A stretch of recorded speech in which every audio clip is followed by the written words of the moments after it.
Bienvenue sur Africa 24 dans cette nouvelle édition du Non-Stop Info. Voici les titres de l'actualité. Un nouveau candidat à l'élection présidentielle a été déclaré au Cameroun. Il s'agit de Maurice Kamto, ancien ministre d'État. Il a en effet été investi ce 15 avril 2018, président national de son parti, le Mouvement pour la Renaissance du Cameroun. À suivre également en Afrique du Sud, une taxe sur les boissons sucrées a été instaurée. Objectif, lutter contre l'obésité, une mesure qui aura néanmoins des répercussions sur l'économie sud-africaine, notamment sur l'industrie sucrière. Et puis la numérisation des procédures foncières sera effective dès cette année 2018 en Tunisie. Une annonce de Mabrouk Korchid, le ministre des Domaines de l'État et des Affaires foncières, procédure qui vise à faciliter les transactions foncières. Mais tout d'abord, la suppression de la Cour constitutionnelle ne fait pas l'unanimité aux Comores. Une décision anticonstitutionnelle pour certains membres de la Cour qui demande au président Azali Assoumani de se conformer à la Constitution. Décision par ailleurs motivée par l'absence de 5 des 8 membres requis à la Cour constitutionnelle selon le chef de l'État. Au Cameroun, Maurice Kamto a officiellement été déclaré ce 15 avril candidat à la présidentielle de 2018. Après la création de son parti politique au lendemain de la présidentielle de 2011, l'ancien ministre d'État entame donc son premier parcours vers le fauteuil présidentiel. Le rassemblement dans toutes ses formes sera au cœur de sa prochaine campagne. Les détails, Viviane Baoken. Le Mouvement pour la Renaissance du Cameroun a désormais sa voix pour la prochaine présidentielle de 2018. Maurice Kamto, président national de ce parti, a été investi ce dimanche 15 avril 2018 par ses militants au cours de la deuxième convention de sa formation politique. C'est sous la bannière du rassemblement qu'il entend mener sa bataille jusqu'au fauteuil présidentiel. Prenez la main que je vous tends sincèrement. C'est une main républicaine et patriotique.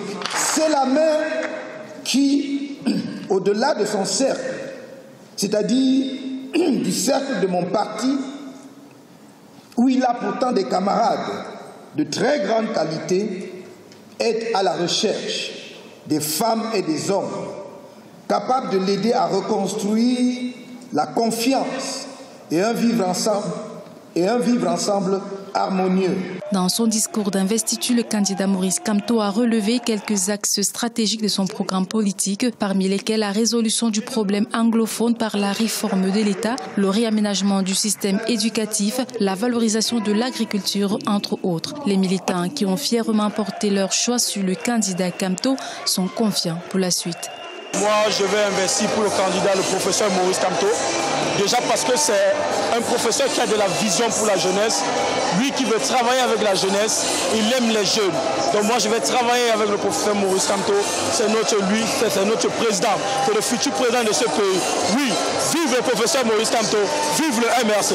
La convention du Mouvement pour la Renaissance du Cameroun qui s'est achevée ce dimanche 15 avril 2018 à Yaoundé était la deuxième du genre après la création de ce parti politique en août 2012. Avec la désignation de le candidat à la prochaine présidentielle de 2018, ce parti entend briguer le fauteuil présidentiel.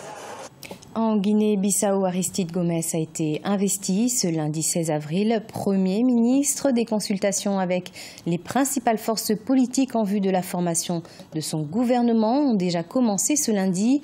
Gouvernement qui sera constitué sur la base de l'accord de Conakry qui prévoit la formation d'un gouvernement inclusif intégrant les partis détenant un siège parlementaire. Signalons par ailleurs que la date des législatives a été fixée au 18 novembre 2018. En Afrique du Sud, une nouvelle taxe sur les boissons sucrées a vu le jour.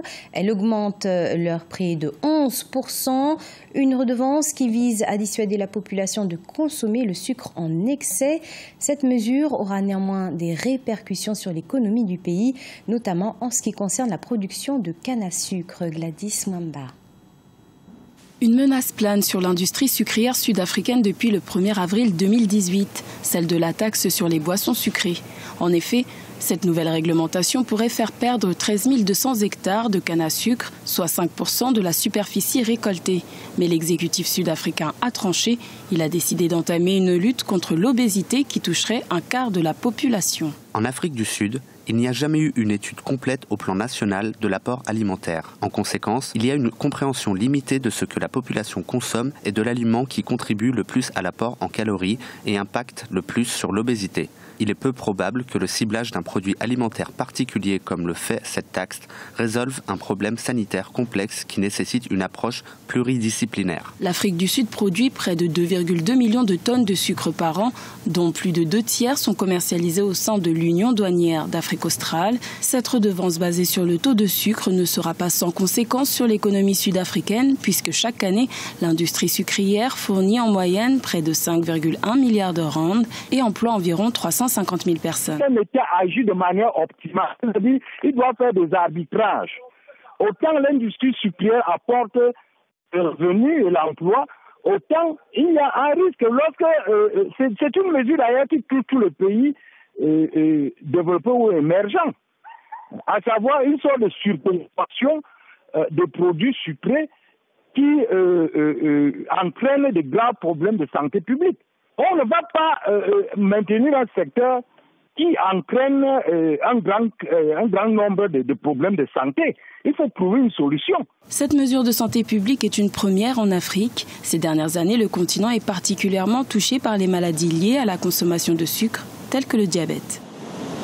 Également en Afrique du Sud, un sommet sur les investissements va être organisé au début du mois de septembre 2018.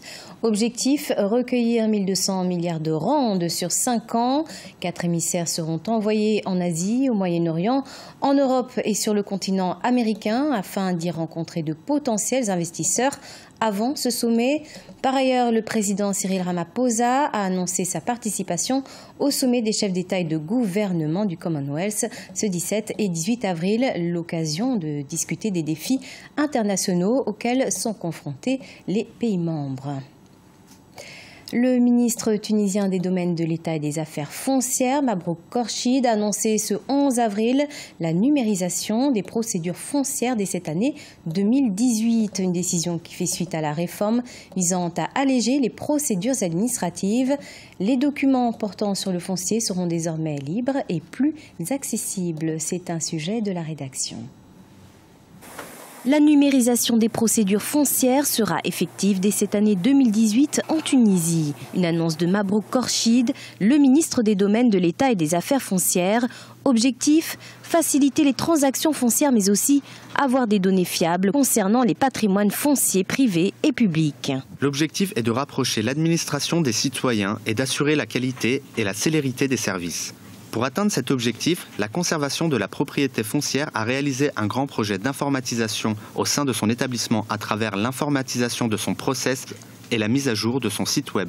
Les demandes des services tels que les certificats de propriété ou encore les copies de titres fonciers seront plus accessibles, ainsi que le paiement en ligne dont le choix du mode et du lieu de réception qui sera désormais libre. Cette numérisation est une manière d'abord de faciliter les démarches, accélérer l'obtention notamment des papiers nécessaires et surtout une manière de contrôler et puis surtout de rationaliser. La numérisation permet aussi de récolter l'impôt local et pour l'État c'est un élément important en termes de revenus et de contrôle financier. Par ailleurs, des services portant notamment sur le suivi de l'achèvement des certificats de propriété et l'accès au numéro du titre foncier mère et du nouveau titre seront disponibles sur le web et entièrement gratuits.